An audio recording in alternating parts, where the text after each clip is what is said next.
I'm sure you're aware of the assassination attempt of Robert Fico, the leader of Slovakia.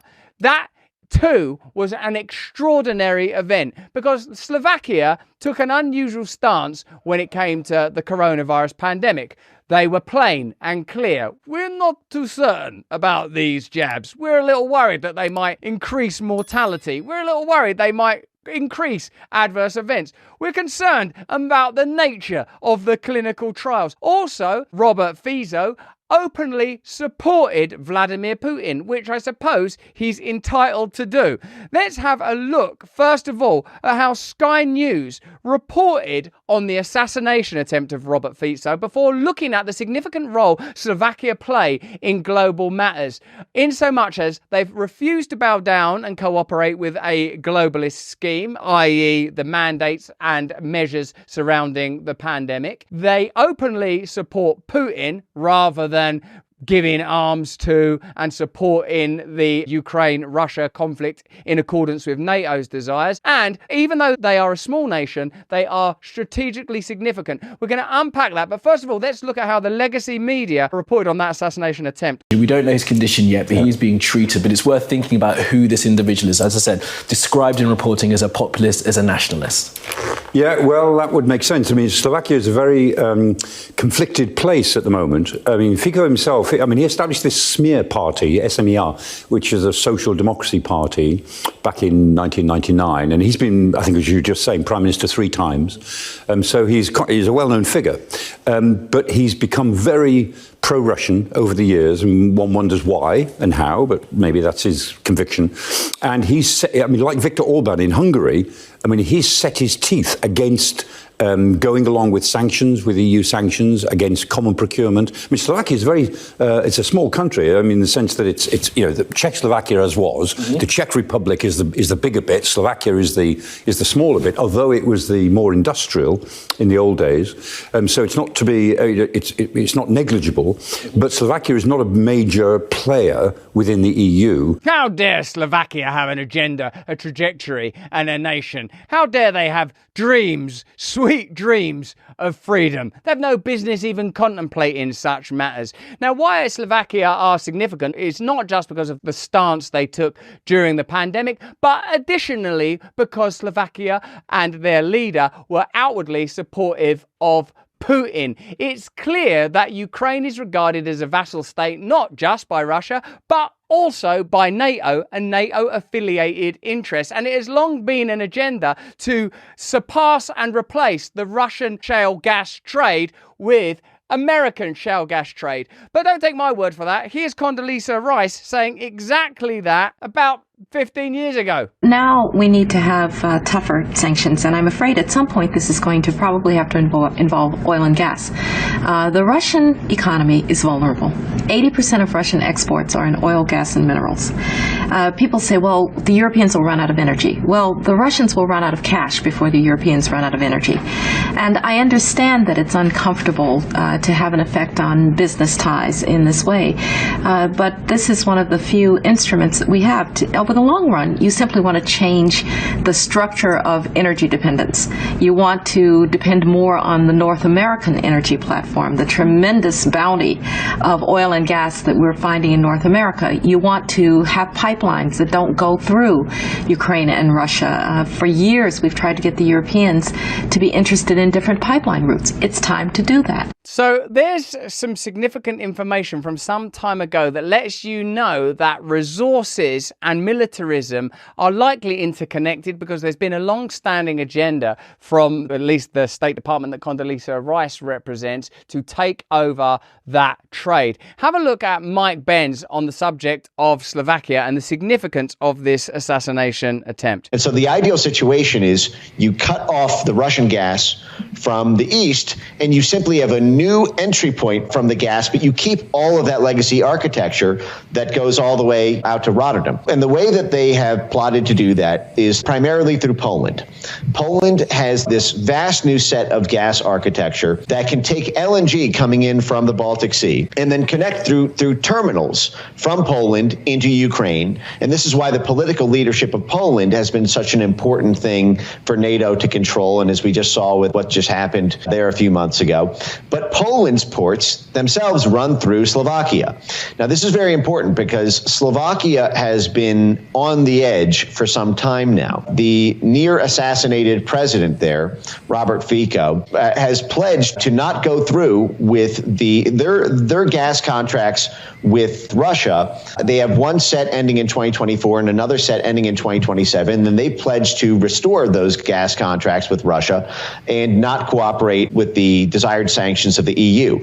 They are also putting pressure on Ukraine to restore gas relations with Russia. Both Hungary and Slovakia are having conversations about having Ukraine restore some limited amount of engagement with the Ukrainian gas market. This new president has basically rejected the NATO line on the Ukraine-Russia war. And because of the leverage they have over the EU and NATO, because the whole grand Ukraine energy play, the whole $1 trillion play to run LNG through Poland into Ukraine runs through Slovakia. If this new prime minister decides, hey, you know what, actually, you're going to put sanctions on us if we don't go along with your war, we have a trump card over you, which is that goodbye to the gas transit to Ukraine, which, by the way, is all of Ukraine's national revenue, essentially, because in order for that gas to go from Poland to Ukraine, you need to go through us. We can't continue to bring you this awakening and hopefully enjoyable content without the support of our partners. That's why I've got to ask you, and I'm glad to ask you, are you struggling with back taxes or unfiled returns? The IRS is escalating collections, adding, get this, 20,000 new agents and sending over 5 million collection letters to kick off 2024 to spend on things that you probably don't agree with, like wars and measures and a total lack of infrastructure. In these challenging times, your best defense is Tax Network USA. Don't let the IRS take advantage of you. With over 14 years of experience, Tax Network USA have saved their clients over $1 billion in back taxes. No matter the size of your tax issue, their expertise is your advantage. They specialize in negotiating with the IRS, aiming to significantly reduce your debt. Tax Network USA doesn't just negotiate, they also protect your assets from IRS seizures and manage your yearly returns for ongoing compliance. Importantly, they are licensed to help you with all state tax issues, regardless of where you live in the United States. The clock is ticking.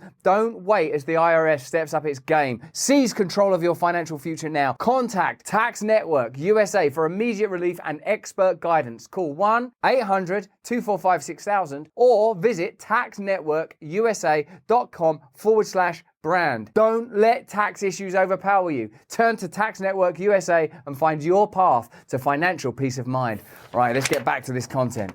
And so because of that, there has been an incredible amount of NATO and CIA and Soros malfeasance to use the rent riots, to use the whole regime change blob architecture to try to regime change Fico's leadership. This has happened in tandem with Fico trying to root out the NGOs from the blob that are similar to as they were in Belarus. You guys remember that famous clip of Alexander Lukashenko talking to, I think, a BBC reporter where he says, we've removed all your little structures. You know, when he's asked why there's no free speech in Belarus. And Lukashenko saying that's not free speech. Those were CIA proprietaries, essentially. Those NGOs were your pawns. They were your structures. You know, this is not a free speech issue. This is a counterintelligence issue. Well, that's the same thing in Slovakia. Slovakia has been totally controlled as a NATO vassal state until the past few years when basically they've been pushed to the brink and this new president rode in on a populist outrage over that NATO vassalage. I love Mike Benz. He has a macro perspective. He sees the game in 3D. He recognizes when an assassination attempt is likely part of a plan to instill a friendly government. This helps, I think, less well-informed individuals like us, although maybe you are well-informed, you're certainly better informed than me, a lot of you, to calculate the events that are currently taking place between the United States and Taiwan, and Taiwan's apparently free elections, and I'm sure they are free, potentially have similar room for globalist malfeasance. It also sounds similar, doesn't it, to events inside Ukraine in 2014 and the escalation of tension with Russia through NATO impingement on former Soviet territories. It seems that part of the overall game is for the United States to use any local country in regional disputes to agitate their competitors on the global stage, i.e. China. They want Taiwan to be a vassal state. With Russia, they want Ukraine to be a vassal state. They want to occupy territories that are militarily significant to ensure that in a time of economic decline, there is still the ascendancy of military power and still this kind of ongoing threat. That's why someone like Lindsey Graham, with his never-ending bellicose rhetoric, is useful in ensuring that war remains a continual possibility in American political life. Mike Benz helps you to see clearly that events like this have always taken place, that the time that has elapsed since the First World War and the Second World War and the war that we're participating in now, albeit by proxy, is a small amount of time, that many of the same interests are still being exerted, that global resources remain significant, that strategic positions remain significant. And the problem that is faced now is,